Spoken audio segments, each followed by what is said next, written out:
I never thought my own daughter would kick me out of the house where I was born, just to give it to a woman she has only known for 3 years. If you want to know how I turned this betrayal into the most expensive lesson of their lives, subscribe now to William's Revenge Stories, because I guarantee the ending of this story will leave you speechless. Good morning, friends. My name is Arthur Miller. I am 68 years old, and for my entire life I thought I knew my family. Today I am going to tell you the most painful and at the same time the most satisfying story of my existence. A story that forever changed the way I see the people closest to me. It all started on Tuesday, March 15th, 2024, around 2 in the afternoon. I was on the porch of my ranch, the same one where I was born, almost 7 decades ago, enjoying the coffee that Martha, my trusted housekeeper, had prepared for me. It was a quiet day like any other, until I saw my daughter Emily's car driving up the dirt road that leads to the main house. Emily arrived accompanied by her mother-in-law, Linda Vance, a woman of about 65, who had always seemed too meddlesome in my family's affairs. Since my daughter married her son Michael 3 years ago, Linda had been increasingly present in our family lives. Too present, I would say now that I think clearly. "Dad, we need to talk," Emily said to me with a seriousness I had not seen in years. Her voice had a cold, calculated tone that immediately put me on alert. Linda stayed a few steps behind with a smile that I now recognize as that of someone about to enjoy another person's suffering. "Of course, sweetheart. Sit down. Do you want coffee?" I offered, maintaining the courtesy I have always had with my guests regardless of the circumstances. "No, Dad. What I have to say will not take much time," Emily replied, pulling a manila envelope from her purse.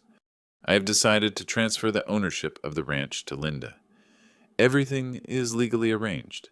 The papers are signed and registered. For a moment I thought I had heard wrong. My mind refused to process what I had just heard. "Excuse me? What are you talking about? Emily?" "The ranch belongs to Linda now, Dad. She is going to live here with Michael and me. You will have to find another place to live." The world stopped completely. 68 years of life. 45 years working these lands, building this property with my own hands, and my only daughter was kicking me out of my own house to give it to a woman she had met barely 3 years ago. "Emily," I said with the calmest voice I could muster, "this ranch has been in our family for generations. Your grandfather left it to me just as I intended to leave it to you someday. How is it possible that you have done this without even consulting me?" Linda finally spoke. "Arthur, you are already too old to manage such a large property. Emily told me how worried she was about you living alone here without anyone to really take care of you. We can take care of everything." The manipulation in her voice was so obvious that I wonder how I had not detected it before in all our previous conversations. This woman had been planning this for months, perhaps years. Besides, Emily continued, "You already have your pension and your savings. You can buy a small apartment in town, something more appropriate for your age." I sat in silence for several minutes, processing not only the words, but the coldness with which they were telling them to me. My own daughter, the girl I had raised since her mother died when she was 12, was treating me as if I were a nuisance that needed to be removed. Then something changed inside me. A strange calm took over my mind, as if a very primitive part of my brain had taken control. I smiled. "You know what, Emily?" "You are right." Both of them looked at me surprised. They clearly expected screams, tears, or pleading. Not this. "You are absolutely right. I am too old for this. And Linda, of course, you can take care of the ranch. In fact, I agree with everything." Linda's smile grew wider. "I am glad you understand, Arthur.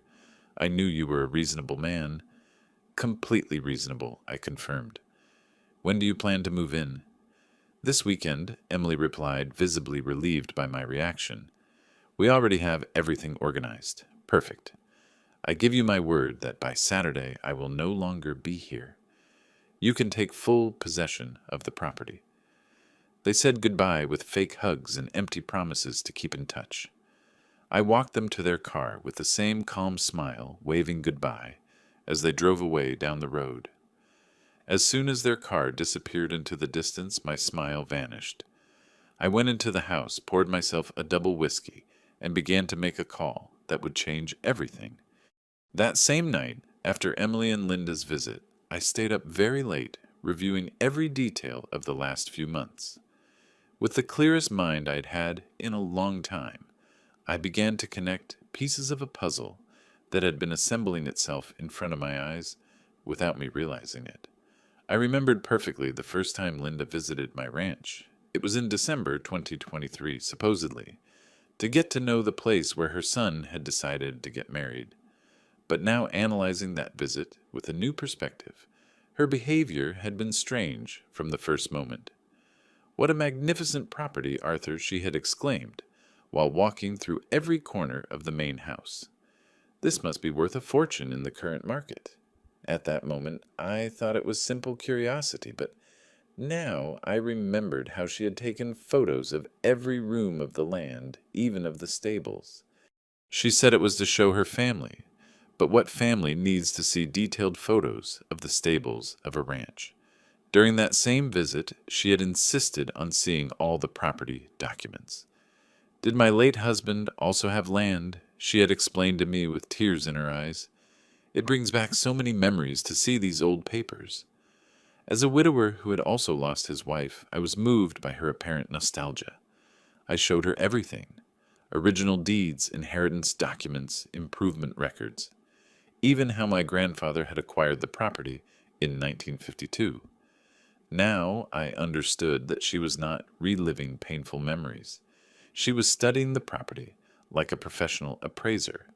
But the most obvious signs had started in January 2024. Emily started visiting me more frequently, something that initially made me very happy. After her marriage, our meetings had become sporadic, so I interpreted these visits as an attempt to rebuild our father-daughter relationship. "Dad, have you thought about making a formal will?" she had asked me during one of those visits. "At your age, it is important to have everything well documented." When I told her I already had one, she insisted on knowing the details. "I just want to be sure there will be no legal problems later. You know, when the time comes." In February, the conversations became more direct. "Dad, taking care of this ranch must be exhausting for you. Have you not considered the possibility of moving to something smaller?" When I replied that I loved living here, she continued, "But think about it. You could sell this, buy a comfortable apartment downtown, and have enough money to live without worries for the rest of your life." What hurts me most to remember is how she manipulated my feelings of loneliness. "I worry that you live alone here, Dad. What would happen if you got sick and no one noticed Martha only comes 3 times a week?" These words had hit me deep because, being honest, sometimes I did feel alone in this big house. During all this time, Linda had been present in many of these conversations, always with seemingly innocent comments, but loaded with intention. "Oh, Arthur, at my age, I do not like living alone either. Luckily, I have Michael, but I perfectly understand that feeling of emptiness in a big house." The detail that stood out most clearly now was a conversation I overheard by chance between Emily and Linda in March, just a week before the confrontation. I was in my study when they arrived, and they did not realize I was home. From the window, I saw them talking by the car. "Are you sure he is going to accept?" Linda asked my daughter. "Completely. I already planted all the necessary seeds. He is convinced that he is too old for this, and that he would be better off in a smaller place. Besides, he has always trusted me blindly. And what if he objects when he sees the papers? He will not. You know my father. He is too polite and considerate, especially if we explain that it is best for everyone."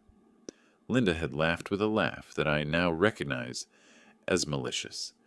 "Your father is a good man, Emily, too good for his own good." At that moment, I had interpreted that conversation as if they were planning some kind of surprise for me, maybe a small renovation in the house or something similar. How naive I had been. I also remembered all the times Linda had commented on the real estate value of the property how she had mentioned that properties like this are becoming very coveted, and her insistence on knowing exactly how many acres the land had. But what impacted me most was remembering a phone conversation I had overheard by accident between Emily and someone else, probably Michael. It was in early March, and I had just walked into the kitchen when I heard her talking. No, he's not going to suspect anything. I have been preparing the ground for him for months. By the time we move in, he will already be mentally prepared to leave. And if for some reason he resists, well, legally, he can no longer do anything. Every word, every gesture, every visit had been carefully calculated. My own daughter had been executing a plan to strip me of my home for months, using my paternal love and my trust as weapons against myself. While I drank my second whiskey of the night, an even more disturbing realization formed in my mind. If they had been so meticulous, planning this, what other things had I overlooked? What other aspects of my life had they been manipulating without me noticing? I looked around my study, contemplating the books, the memories, the family photographs I had accumulated over a lifetime. In less than 4 days, all this would be in the hands of a woman I barely knew, while my own daughter would celebrate my exile. It was then that I made the most important decision of my life. I was not going to be the defenseless victim they expected. If they wanted to play dirty, I would teach them what it meant to face someone who had lived 68 years, learning from every experience. I opened my contact book and began to make the first of many phone calls that would completely change the outcome of this game. The first call I made that night was to my lawyer, Lawrence Ross, who had been my legal advisor for the last 20 years. Although it was almost 11 at night, I knew Lawrence would understand the urgency of the situation. "Lawrence, I am sorry to call you so late, but I need you to check something urgently," I told him after briefly explaining what had happened. "Is it possible that my daughter has legally transferred my property without my knowledge or consent?" His answer froze my blood. "Arthur, if she appears as a co-owner in the documents, or if you signed a power of attorney, technically she could have done it." Do you remember signing any documents recently? Then everything fell into place like the pieces of a macabre puzzle. In January, Emily had asked me to sign some routine estate update documents. She had explained that it was necessary due to changes in tax laws, and that her husband Michael, who worked in a notary office, had offered to process everything for free to save me time and money. "You just need to sign here, Dad," she had said, pointing to several pages with yellow marks where I should put my signature. "Michael already checked everything. It is pure administrative formality." Because I trusted my daughter blindly, I signed without reading carefully. Now I understood that I had probably signed my own sentence. "Lawrence, I need you to go to the property registry first thing tomorrow morning and get copies of all the documents related to my ranch. I want to know exactly what I signed and how they used it against me." The next day, Wednesday, March 16th, Lawrence confirmed my worst suspicions. Among the documents I had signed routinely was a deed of full donation of the property in favor of Emily, and subsequently she had transferred everything to Linda Vance through a sale for $1 symbolic. Legally, Arthur, you are no longer the owner of anything. The transfer is valid and duly registered, Lawrence explained with genuine sadness in his voice. But this is where my life experience gave me an advantage they had not calculated. During my 68 years, I had learned that there is always more than one way to approach any problem. "Lawrence, I want you to investigate everything about Linda Vance, her financial situation, her previous properties, her debts, everything. And I also need you to find out if Michael really has a valid license to practice as a manager." While Lawrence worked on that, I started my own investigation. I called my old friend Robert Morris, who had been a tax inspector for 30 years before retiring. "Robert, I need you to do me a discreet favor.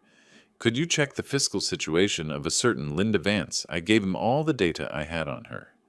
The information Robert got me in 2 days was devastating. Linda had tax debts of over $180,000, three pending liens, and had lost her previous property for not paying taxes. Basically, she was totally bankrupt. But the most interesting part came when I investigated Michael.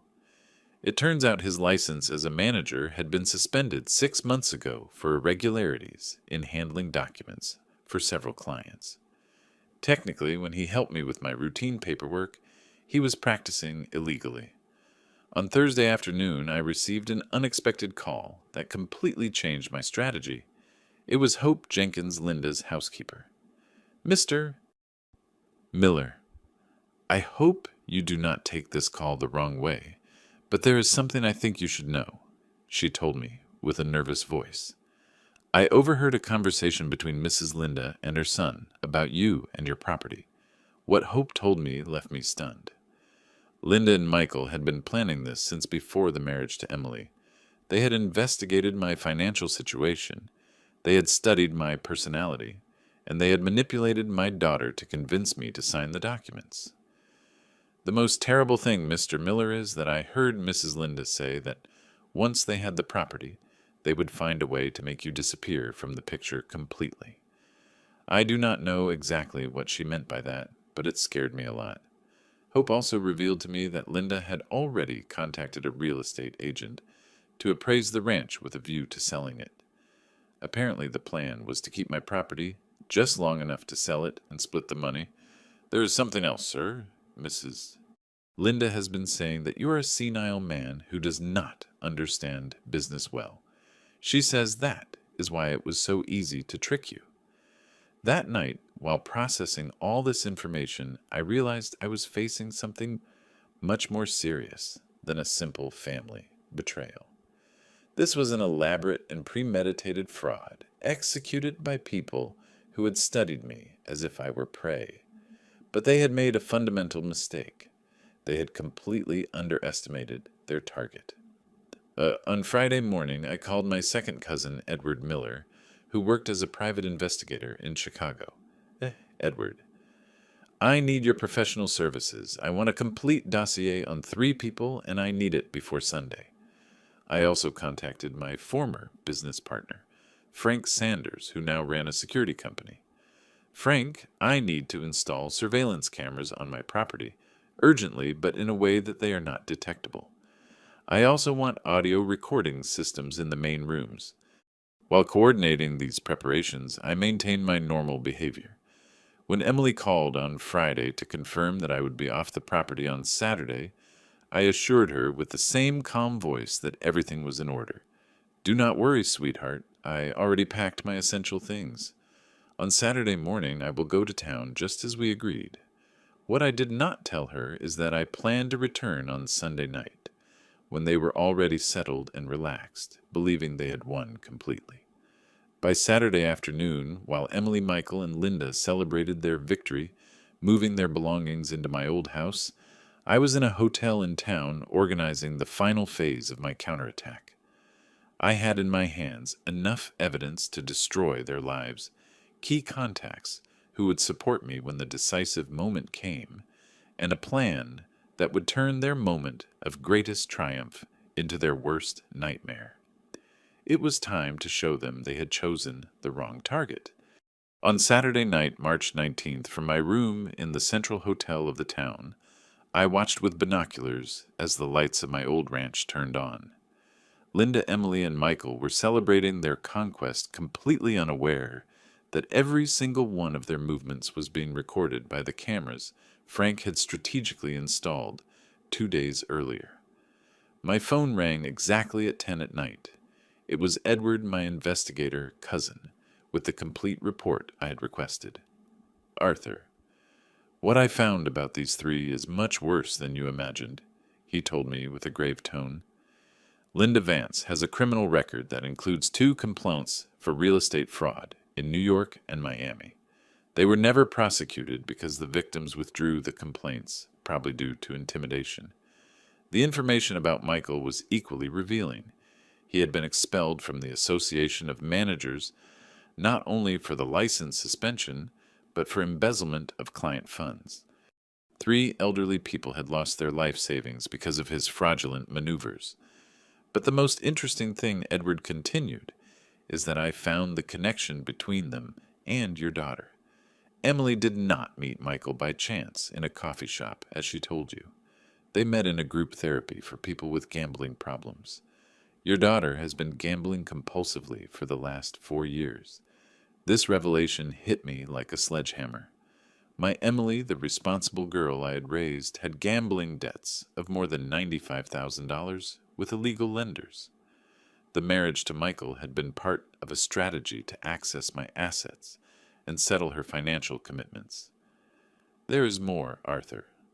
According to my sources, after selling your ranch, they plan to flee to Mexico, where Linda has family. They already bought the plane tickets for April 15th.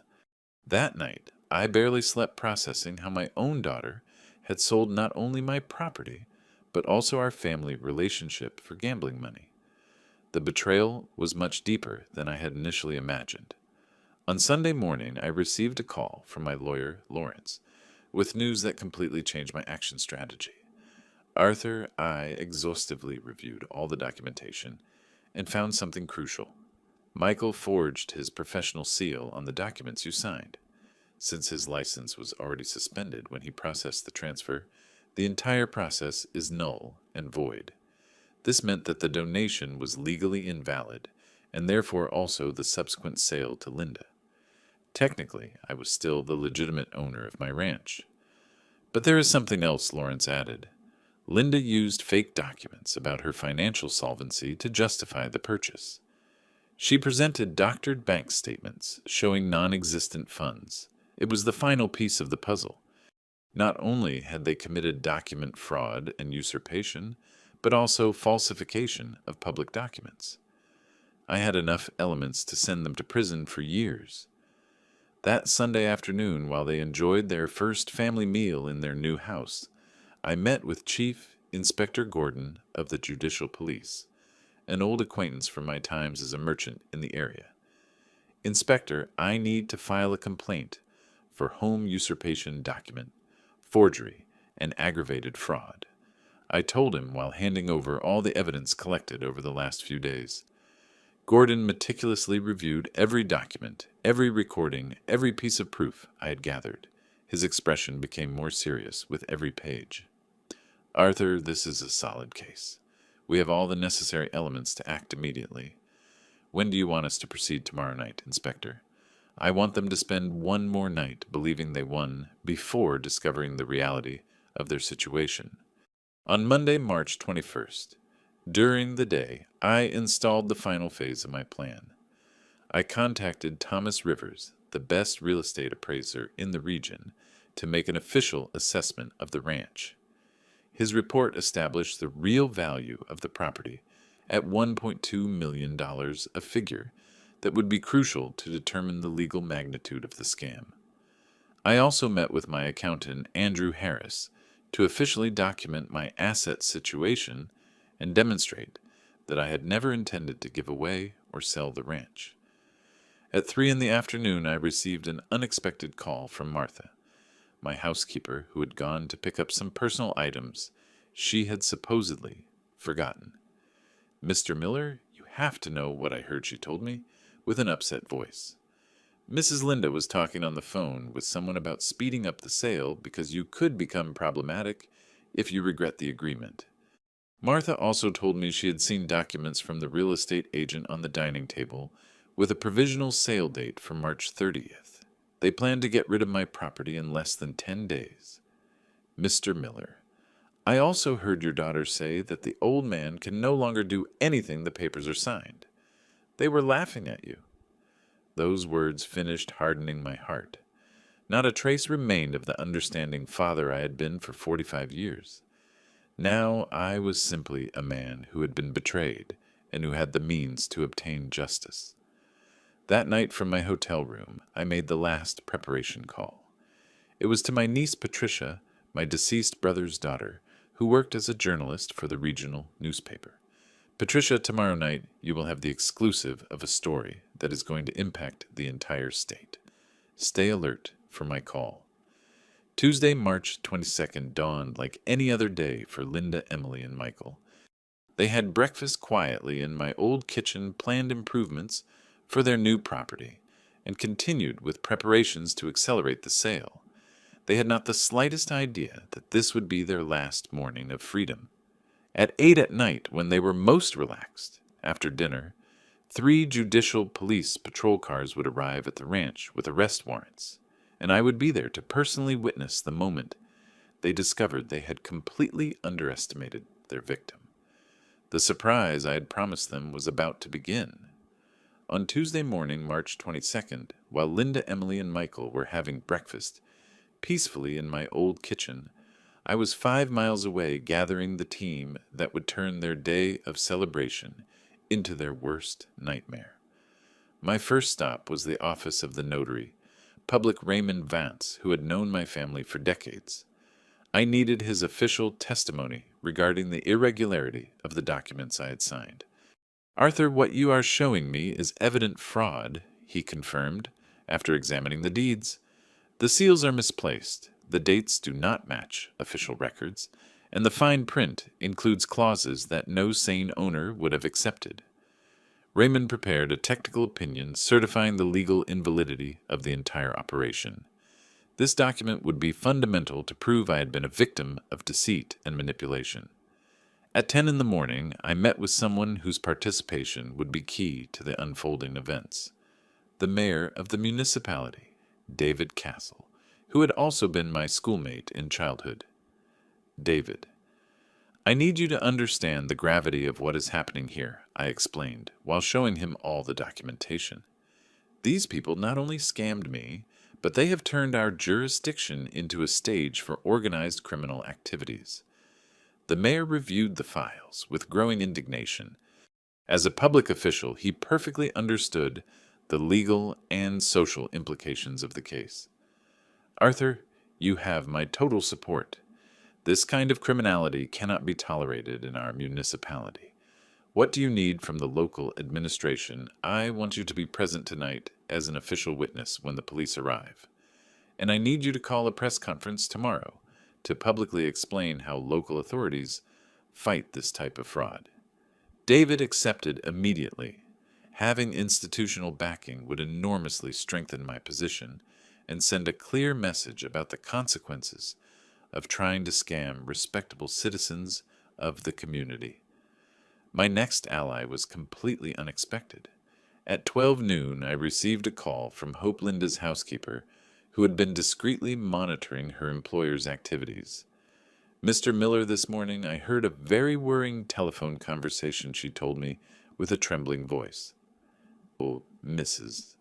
Linda was talking to someone about speeding up all the procedures because they had received alarm signals that you might be organizing problems." This confirmed to me that my movements had not gone completely unnoticed, but it also indicated they were nervous. Fear would make them commit additional mistakes. "There is something else, sir. I found documents hidden in Mrs. Linda's bedroom. They are contracts with private lenders and papers about her son Michael's debts, totaling more than $300,000. Hope offered to discreetly photograph these documents and send them to me as additional evidence. She also informed me that Linda had contacted 2 different real estate agents to get quick appraisals of the property. They want to sell before the end of the month, Mr. Miller. I heard your daughter say that the more time passes, the greater the risk that the old man becomes problematic." At 2 in the afternoon, I met with my cousin Edward to receive additional information he had obtained over the weekend.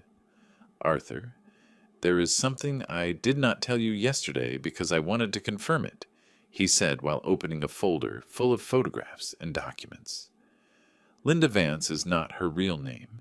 She is called Linda Martin and has a criminal record in 3 different states for similar scams. The photographs showed Linda in different times and places, always accompanied by older men who had subsequently lost their properties in suspicious circumstances. Her method is always the same. She identifies widowers with valuable properties, introduces her children into the family as potential partners, and then executes fraudulent transfers. You have been her fifth victim in the last 10 years. This revelation made me understand that I was not facing an occasional family betrayal, but a professional criminal operation utilizing my own daughter as an infiltration tool. But there is good news, Arthur. The 4 previous victims are willing to testify in your favor. I already contacted their lawyers, and everyone wants to participate in a joint case that could send this gang to prison for decades. At 4 in the afternoon, Chief Inspector Gordon called me to confirm the final details of the night operation. Arthur, we have prepared a full operation. 3 patrol cars, 2 detectives specialized in fraud, and a forensics team to document all evidence on site.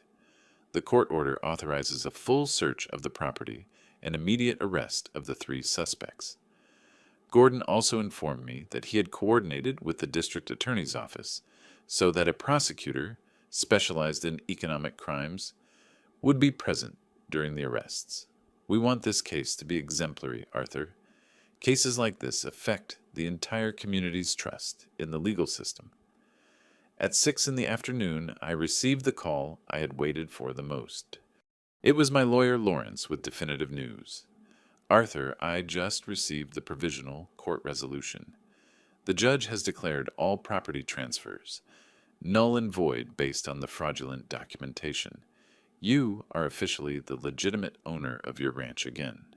This meant that when the police arrived that night, they would not only arrest the scammers, but they would also be evicting them from illegally occupied property.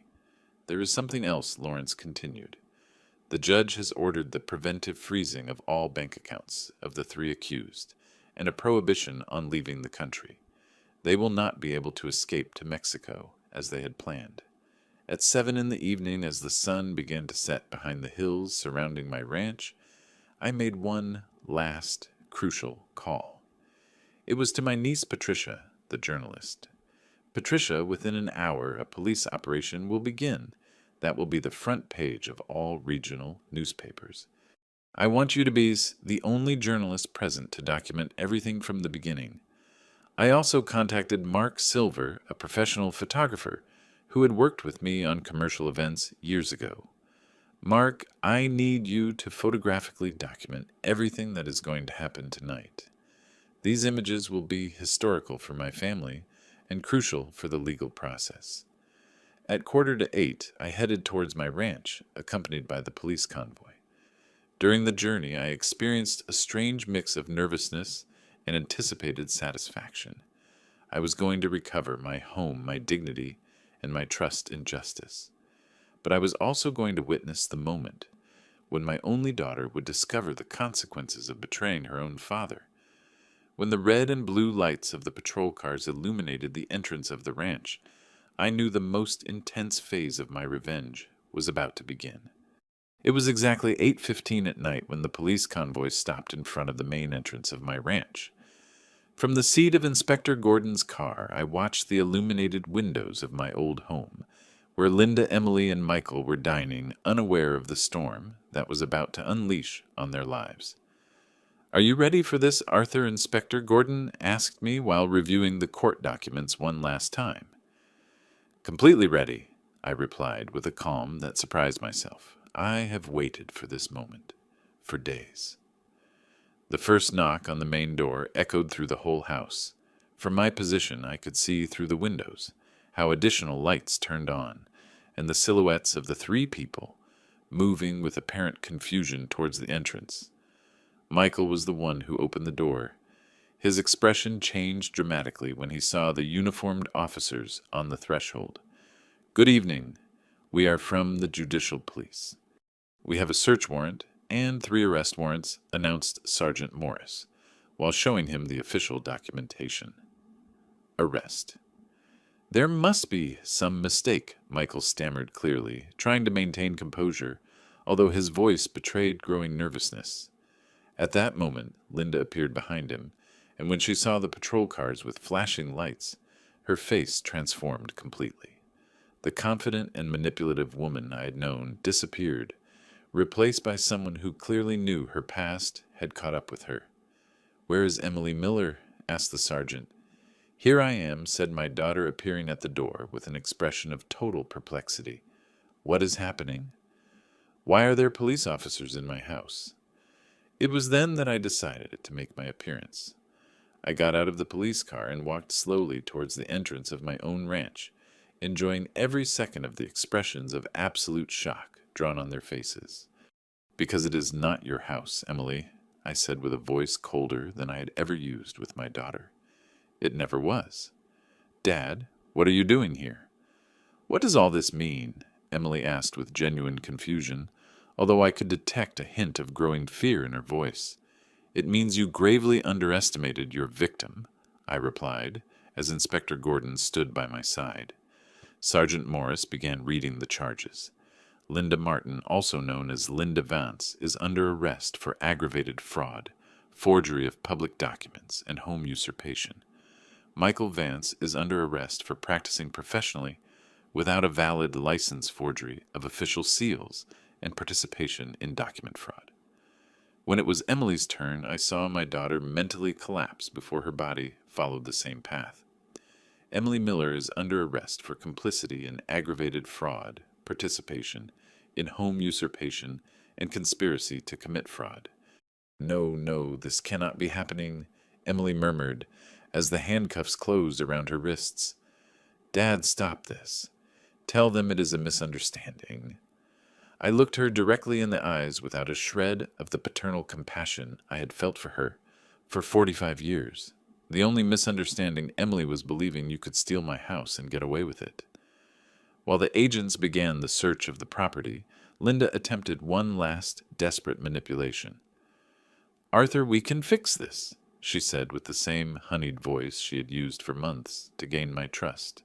"It was just a misunderstanding. We can return everything to you and forget this happened." "The time for fixes ended when you decided to make me your victim," I replied without showing an ounce of emotion. The forensics team began to document everything. The fraudulent contracts they had prepared for the sale, Linda's forged financial solvency documents, and the communications they had maintained with lenders and real estate agents. In the main desk, they found exactly what I expected: a complete dossier on my financial situation, my daily habits, my personality, and detailed strategies to manipulate my emotions. They had studied me like scientists study a lab rat. "Look at this, Arthur," Detective Ross said, showing me a folder. "They have a complete timeline of the operation from the moment your daughter met Michael until the planned date to flee the country. Among the papers, they found plane tickets to Mexico dated for April 15th, confirming the information Edward had discovered. They also found preliminary contracts with 2 potential buyers for the ranch, both scheduled to visit the property the following week. But the most shocking discovery came when they searched the luggage they had prepared in the master bedroom. Inside a suitcase, they found jewelry, documents, and photographs that had belonged to Linda's previous victims. "This woman is a serial criminal," Detective Ross confirmed to me.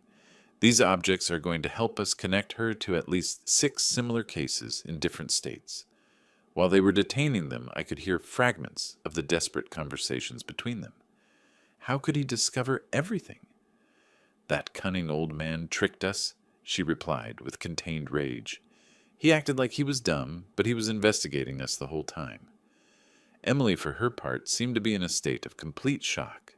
She kept looking at me with an expression of disbelief, as if she could not process that her father had orchestrated her downfall. "How could you do this to me, Dad?" she asked with tears in her eyes as they led her to the patrol car. "I did not do anything to you, Emily. You did it to yourself when you decided to betray your own father for gambling money." Her expression changed instantly upon realizing that I knew the real motive behind the entire conspiracy. How do you know about... "I know everything, Emily. Every debt, every lie, every meeting you had to plan my destruction. You thought I was a naive old man, but it turns out the old man has better contacts than you." When they finally took the 3 detainees away, I was left alone on the porch of my recovered ranch, accompanied only by Inspector Gordon and my niece Patricia, who had journalistically documented every moment of the operation. "How does it feel, Uncle Arthur?" Patricia asked me while putting away her recorder. I contemplated the house where I was born, the property for which I had worked all my life, and which I had been about to lose forever, by blindly trusting the wrong people. "I feel like someone who has just recovered much more than a house, Patricia. I just recovered my dignity. The night after the arrests, I could barely sleep, not from nerves, but from the strange sensation of being alone again in my own house. I had recovered my home, but the traces of betrayal were everywhere. Dirty dishes in the kitchen that were not mine, clothes hanging in closets where they should never have been, and the smell of Linda's cheap perfume impregnated in the rooms. At 6 in the morning on Wednesday, March 23rd, my phone began to ring incessantly. The news of the arrests had leaked, and journalists from 3 different states wanted exclusive interviews about the case. "Mr. Miller, I am Karen from the Daily Herald. Could you grant us a few minutes to talk about how you managed to unmask this criminal gang? I decided to take advantage of the media attention strategically. If these people had tried to destroy my reputation by presenting me as a senile old man, I would use the media to show exactly the opposite." At 9 in the morning, my lawyer, Lawrence, arrived with important news about the night interrogations. "Arthur, the 3 of them have sunk each other, trying to save their own skin," he informed me with evident satisfaction. Michael confessed that the original idea was his mother's, but admitted that he forged all the official documents. Linda, for her part, blames Emily for providing her with confidential information about your assets. But the most revealing thing was my own daughter's confession. Emily has admitted that she had been planning some form of accessing your inheritance for 2 years to pay her gambling debts. When she met Michael at the rehab center, he introduced her to his mother, and between the 3 of them they elaborated the complete plan. Lawrence showed me the transcripts of the interrogations. Emily's statements were particularly painful to read. My father has always been too trusting. I knew that if I presented the situation in the right way, he would sign anything without reading carefully. I manipulated him using his paternal love and his fear of loneliness. Those words confirmed that the betrayal had been calculated from the most intimate and personal level possible. At 10 in the morning, I received an unexpected visit that changed my perspective on the real dimensions of the case. It was Captain Sanchez from the Central Economic Crimes Unit, accompanied by a specialized prosecutor. "Mr. Miller, your case has activated a much broader investigation," the captain explained, while opening a voluminous folder. "Linda Martin is part of an organized criminal network that has operated for more than 15 years across the country. The photographs they showed me were shocking. Linda appeared in different eras with different identities. Mary in New York, Sarah in Florida, Hope in Texas. Always the same pattern: infiltrate vulnerable families, manipulate feelings, steal properties. Her previous victims have lost assets worth more than $8 million, continued the captain. You are the first person who managed to detect the fraud before it was irreversible." Prosecutor Michael Harris explained the legal implications of the case. "Mr. Miller, your testimony and the evidence you collected are fundamental to dismantle this organization. We are talking about prison sentences that could exceed 20 years for the ringleaders." That afternoon, while organizing the house and eliminating any trace of the intruders, I received calls from Linda's previous victims. Everyone wanted to thank me for having the courage to face her legally. Mr. Richard James, 74 years old, had lost an olive farm valued at $600,000. "Mr. Miller, when I saw the news on television, I cried with joy," he told me with a broken voice. "I thought there would never be justice for what they did to me. You have given hope back to all of us." Mrs. Amanda Vaughn, a 69-year-old widow, had been stripped of her family home. "That woman made me believe her son truly loved me," she told me between sobs. "I lost my home and almost lost my mind. Thank you for showing that one could fight against them. Each testimony confirmed to me that I had faced professional criminals, not simple opportunists. The magnitude of the damage they had caused to entire families was devastating. On Thursday morning, the judge investigating the case, Judge Alfred Ross, summoned me to expand my statement. For 3 hours, I chronologically recounted every detail of how I had detected the fraud and organized my response. Mr. Miller, the judge, told me at the end of the session, "Your case is going to become a legal precedent on how victims can proactively defend themselves against this type of organized scam." He also informed me that the prosecution had requested preventive prison without bail for the 3 defendants, a request that had been granted immediately.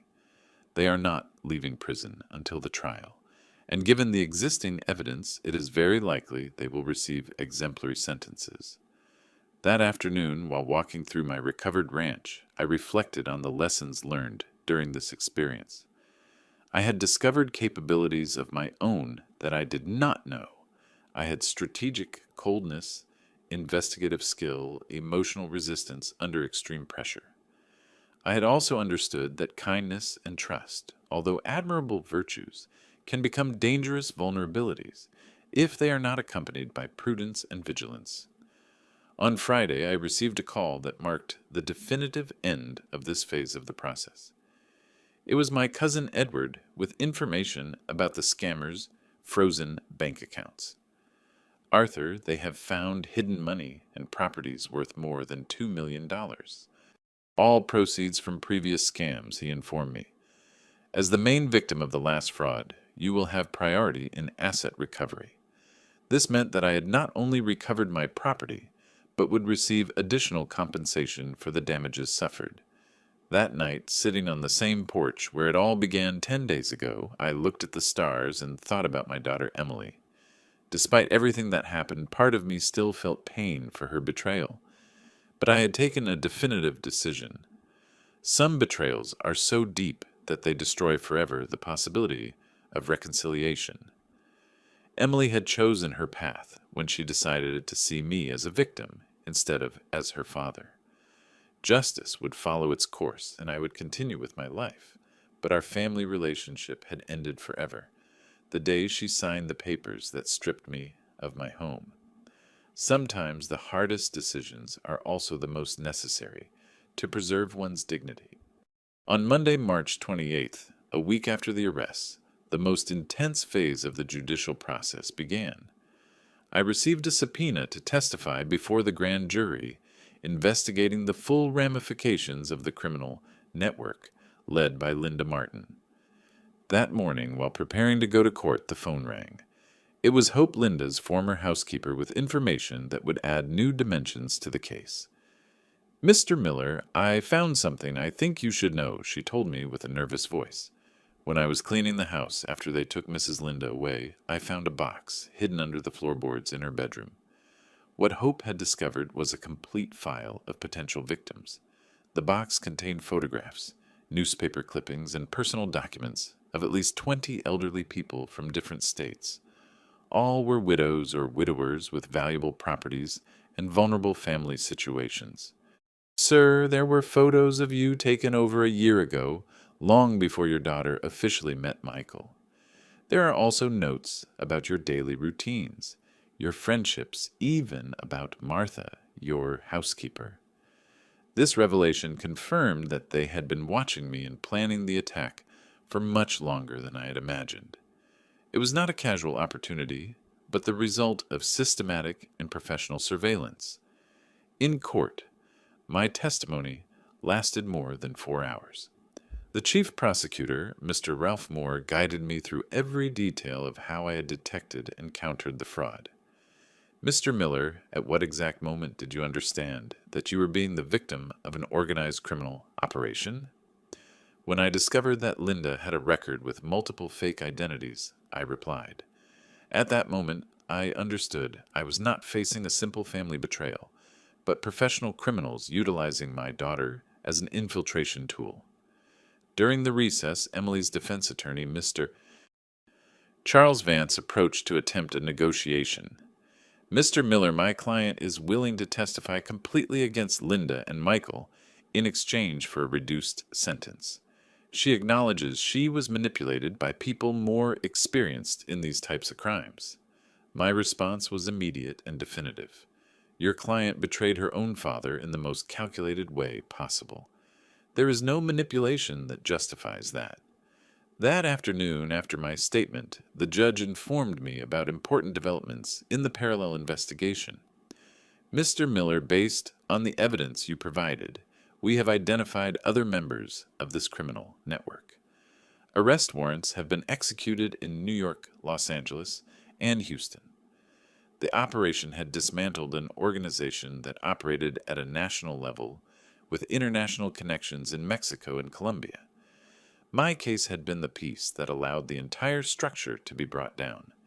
On Tuesday afternoon, I received a completely unexpected visit. It was my younger sister, Karen Miller, who lived in Seattle and whom I had not seen in more than 2 years.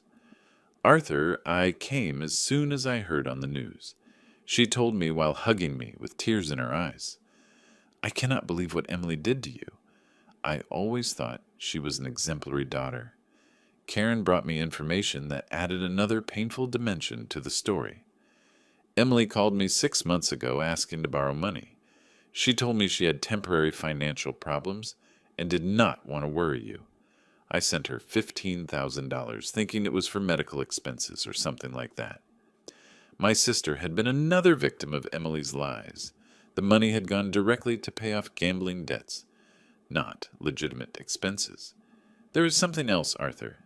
She asked me for information about the value of this ranch, about your savings, about your health situation. She said it was because she worried about your well-being and wanted to be prepared in case you needed help. Every new revelation confirmed the level of premeditation and coldness with which my own daughter had orchestrated my destruction. On Wednesday, March 30th, the national media began covering the case intensively.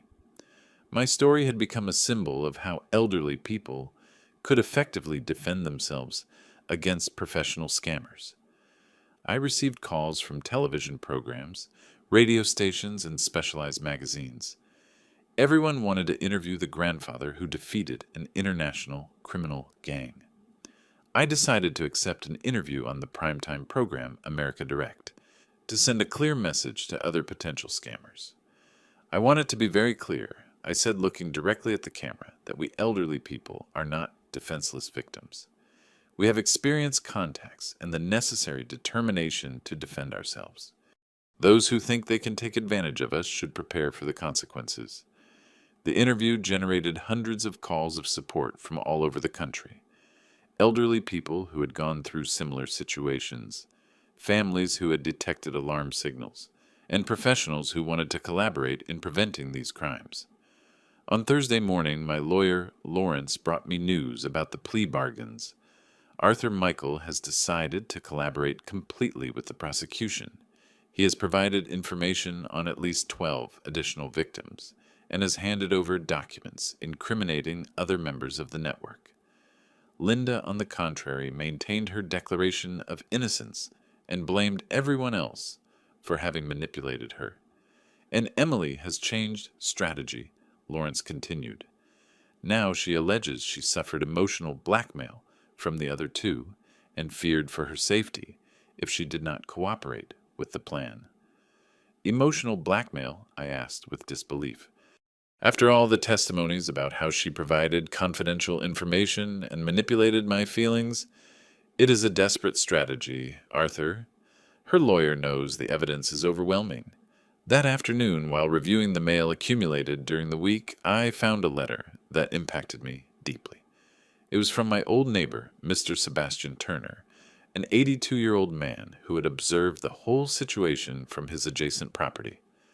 Dear Arthur, the letter said, for months I saw strange things at your ranch.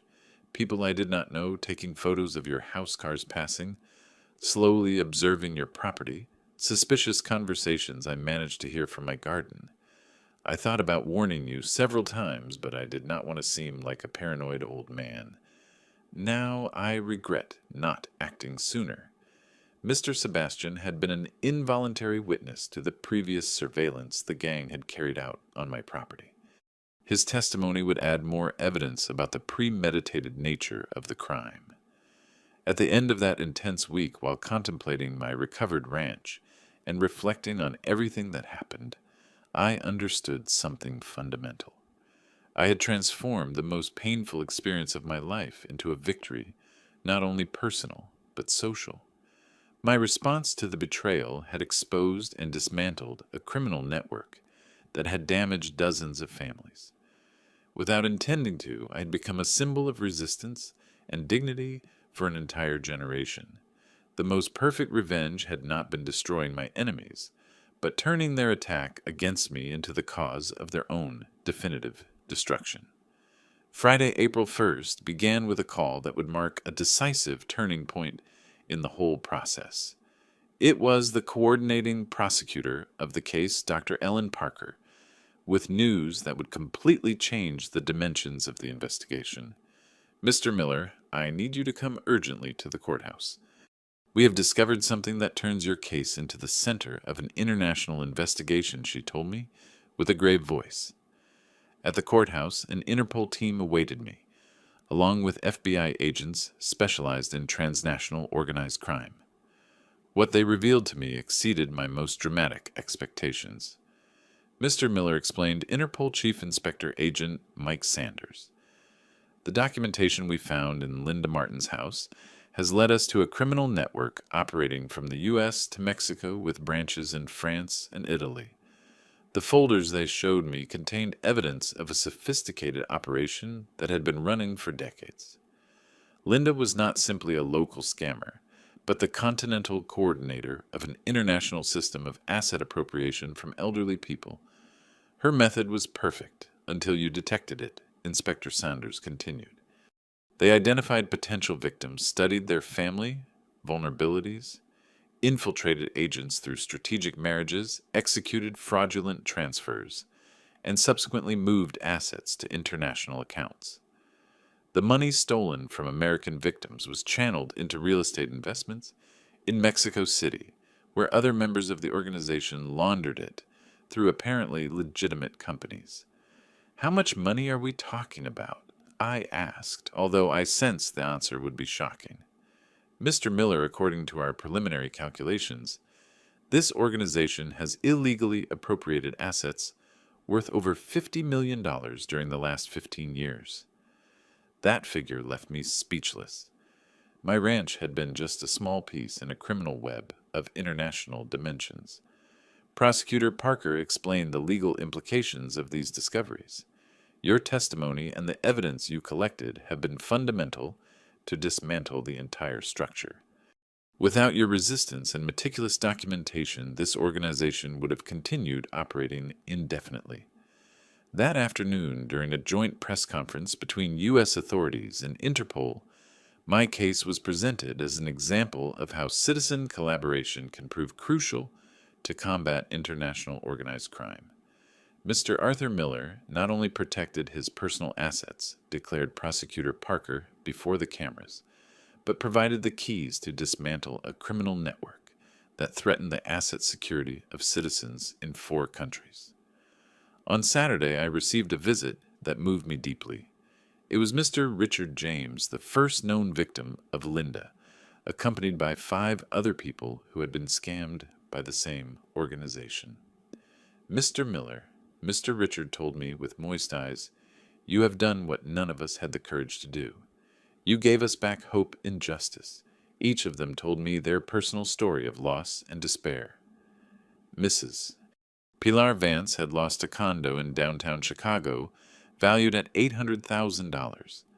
Mr. Frank Ross had been left without the family business he had built for 40 years. Mrs. Mercedes James had been stripped of a vineyard estate she had inherited from 4 previous generations. "We all thought we were isolated cases," Mrs. Pilar explained to me. "We never imagined we were part of a systematic criminal pattern." That afternoon, we organized what we called the Survivors Meeting. In my recovered ranch, we sat around the main dining table to share experiences and plan joint actions. I propose we form an association to help other victims and prevent future frauds, I suggested.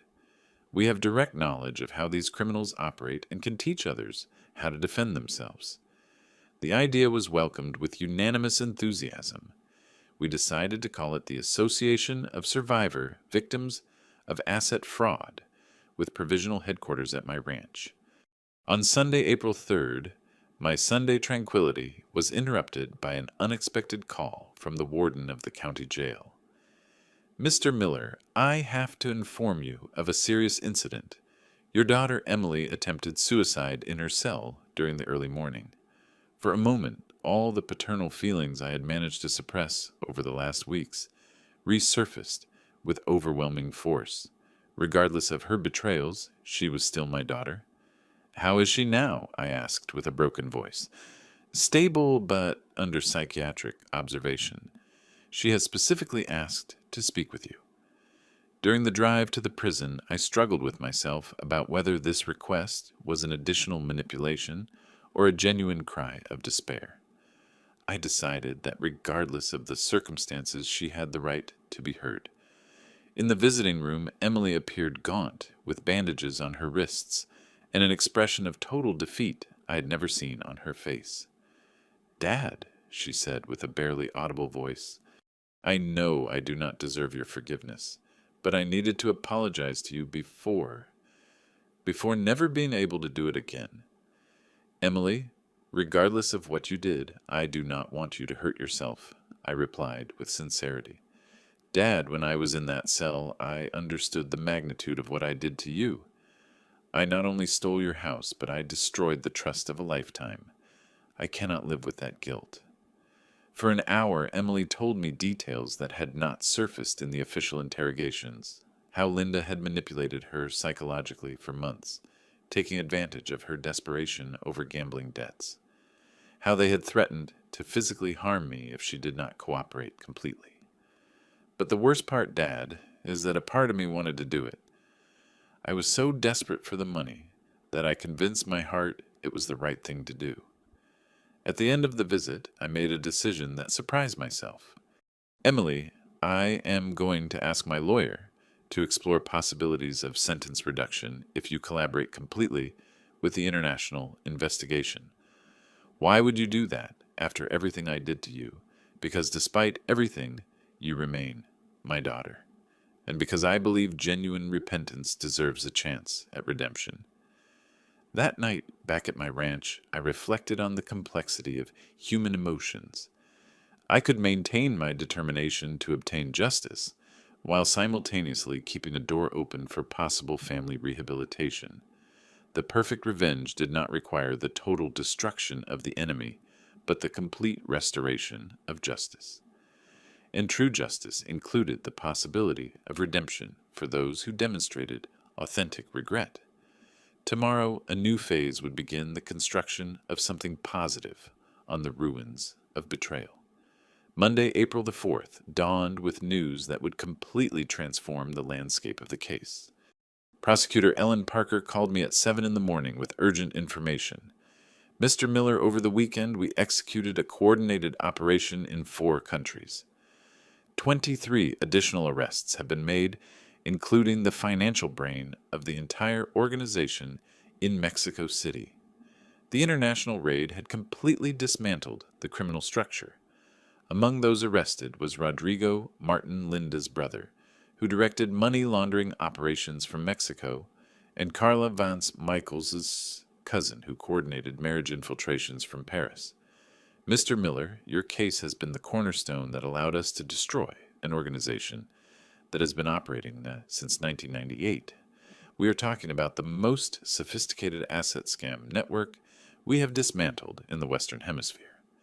That morning, I also received a call from the Secretary of Homeland Security, who wanted to personally thank me for my contribution to this national security operation. "Mr. Arthur Miller, the country owes you a debt of gratitude. Your courage and determination have protected thousands of citizens who could have been future victims of this organization." At 10 in the morning, my lawyer, Lawrence, arrived with documents that would mark the beginning of a new stage in my life. Arthur the Court has ordered the complete return of all assets recovered from the criminal organization. As the main victim of the last documented fraud, you will receive compensation worth $2.8 million. This sum included not only the value of my ranch, but compensation for moral damages, late interests, and a portion of the assets seized internationally. Additionally, Lawrence continued, the government has approved a special indemnity of $500,000 for your exceptional collaboration in dismantling the criminal network. That afternoon, while processing these extraordinary news, I received a visit that filled me with personal pride. It was my niece Patricia, accompanied by a team of documentarians from national television.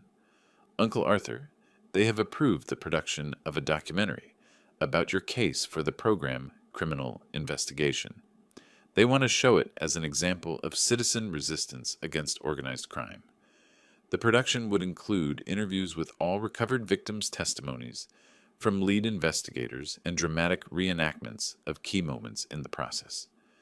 They have also proposed adapting your story for a TV movie, Patricia added with evident excitement. They say it is a perfect story of intelligence, determination, and the triumph of justice. On Tuesday morning, the most significant development came from the prison. The warden informed me that Emily had provided crucial information leading to the identification of additional victims in South America. Your daughter has collaborated extensively with Interpol. She has revealed details about operational methods, communication codes, and international contacts we had not previously identified. This collaboration had resulted in the seizure of additional properties worth $12 million in Mexico and Colombia. Mr. Miller, due to this exceptional cooperation and considering she was the youngest of the group and apparently manipulated by more experienced criminals, the prosecution has recommended a significant reduction of her sentence. That afternoon, I met with my personal psychologist, Dr. Anthony Harris, to process the emotional complexities of this new information about Emily. Arthur, it is natural for you to feel conflict between satisfaction for justice obtained and pain for your daughter's situation, Dr. Harris explained. You have achieved something extraordinary, separating your need for justice from your capacity for paternal compassion. On Wednesday, I received an official letter from the Supreme Court that impacted me deeply. It was a summons to testify in a paradigm case that would establish legal precedents for the protection of elderly people against organized scams. Your case will be studied in law schools as an example of how victims can become active protagonists in their own defense, explained the presenting magistrate, Dr. Richard Vance. That same afternoon, the Association of Survivor Victims of Asset Fraud we had formed received official support from the Department of Justice to establish a national prevention and assistance program. Mr. Miller said the Undersecretary of Justice, Dr. Carmen Ross, "We want you to chair this program. Your experience and credibility are invaluable to educate and protect other citizens." Thursday night, while dining alone in my recovered ranch, I reflected on the extraordinary transformation my life had experienced in just 6 weeks. I had started as a potential victim of an elaborate scam, but I had become the architect of the destruction of an international criminal organization. My personal pain had transformed into protection for thousands of vulnerable people. On Friday, I received the final call that would definitively close this stage of my life. It was Prosecutor Parker with the preliminary sentences of the case. Mr. Miller, Linda Martin, has been sentenced to 25 years in prison for directing an international criminal organization. Michael Vance received 18 years for document forgery and aggravated fraud. And Emily, I asked, holding my breath, "Your daughter has received a sentence of 6 years, with the possibility of parole in 3 years, due to her exceptional collaboration with justice." That night, sitting on the porch where it all began exactly 6 weeks ago, I looked at the stars and thought about the extraordinary journey I had lived. I had lost a treacherous daughter, but I had won the respect of an entire nation. I had been a victim of a criminal conspiracy, but I had become a symbol of resistance and dignity. The most perfect revenge had not been the destruction of my enemies, but the construction of something positive and enduring on the ruins of their betrayal. Tomorrow, my new life as a national defender of the rights of the elderly would begin, but tonight I would simply enjoy the peace of knowing that justice had triumphed completely. My ranch was silent, but for the first time in months, it was a silence full of tranquility and satisfaction, not loneliness and vulnerability. 6 months later, on October 15th, 2024, I woke up in my ranch completely renovated, not only physically but spiritually. The house had been restored with compensation funds, eliminating any trace of the intruder's presence, but preserving the family essence that had characterized it for generations. That morning, I had a special appointment that would mark the definitive closure of this entire experience. It was the official inauguration of the Arthur Miller National Center for Asset Scam Prevention, established in the state capitol with funds from the Department of Justice. During the drive to the ceremony, I reflected on the extraordinary changes that had transformed my existence. From being a retired 68-year-old widower, living quietly on his ranch, I had become a recognized national figure for my contribution to citizen security.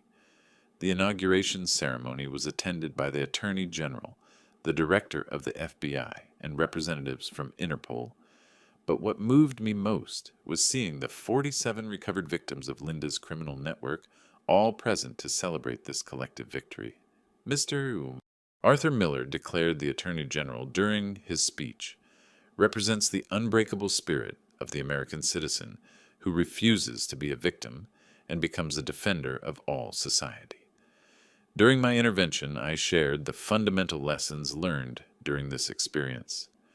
Friends, I have understood that age is not synonymous with vulnerability.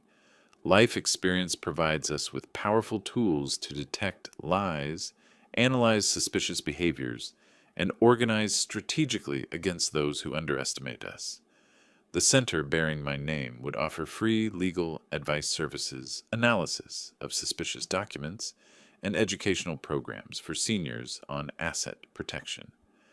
That afternoon, after the ceremony, I received a call I had been waiting for weeks. It was from the prison warden with news about Emily.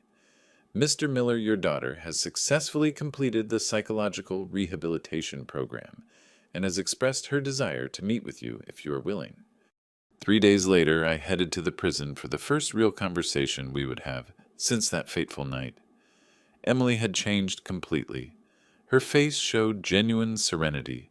Her eyes reflected mental clarity, and her body posture conveyed authentic humility. "Dad," she began with a firm but respectful voice, "during these months I have had time to truly understand the magnitude of what I did to you. I not only betrayed you as a daughter, but I participated in something that could have destroyed you completely." She explained how the rehabilitation program had helped her understand her gambling problems, and how she had been manipulated by Linda and Michael, who had exploited her financial and emotional vulnerabilities. "But the most important thing I have learned," she continued, "is that regardless of the circumstances that led me to act, I made the final decisions. No one forced me to betray you." During our 2-hour conversation, Emily revealed additional details about the criminal organization that had been useful for pending international cases. "Dad, I know we can probably never recover the relationship we had, but I want you to know that every day I work to become a person who would have deserved your trust." At the end of the meeting, I made a decision that surprised myself. "Emily, when you get out of prison, if you have truly changed, as it seems, you will have the opportunity to prove it. I do not expect things to go back to how they were before, but I also do not completely rule out the possibility of rebuilding some kind of family relationship." The following month brought news that definitively consolidated my new position in society. The University of Chicago granted me an honorary doctorate in social sciences for my exceptional contribution to the protection of citizen rights and the fight against organized crime. But the recognition I valued most came from an unexpected source. It was a collective letter signed by more than 200 elderly people from all over the country who had applied the methods I had developed to detect and prevent scam attempts in their own families. Mr. Miller, the letter said, "You have taught us that we have the right to demand respect, that we can defend ourselves effectively, and that our life experience is a strength, not a weakness." In December 2024, I received official notification that all judicial procedures had concluded definitively. The criminal network had been completely dismantled. All recovered assets had been distributed among the victims, and international protocols had been established to prevent similar operations in the future. On Christmas Eve, while preparing a simple dinner at my ranch, the phone rang. It was Martha, my housekeeper of a lifetime, who had decided to retire after these traumatic events. "Mr. Miller, I wanted to call you to tell you that I feel proud to have worked for a man like you.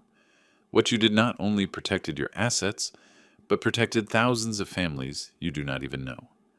That night, while contemplating the Christmas tree I had decorated alone, but without feeling loneliness, I made a final balance of this entire extraordinary experience. I had started this year as a potential victim of a family conspiracy, but I ended it as a national defender of the rights of the elderly. I had lost the relationship with a treacherous daughter, but I had gained the respect and admiration of an entire country. My ranch remained the same place where I was born 68 years ago, but now it was also a national symbol of resistance against injustice.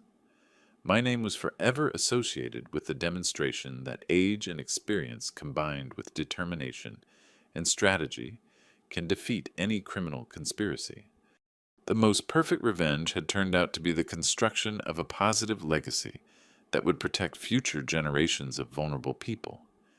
In the end, I had not destroyed my enemies out of hatred, but I had transformed their betrayal into a protective force for all of society.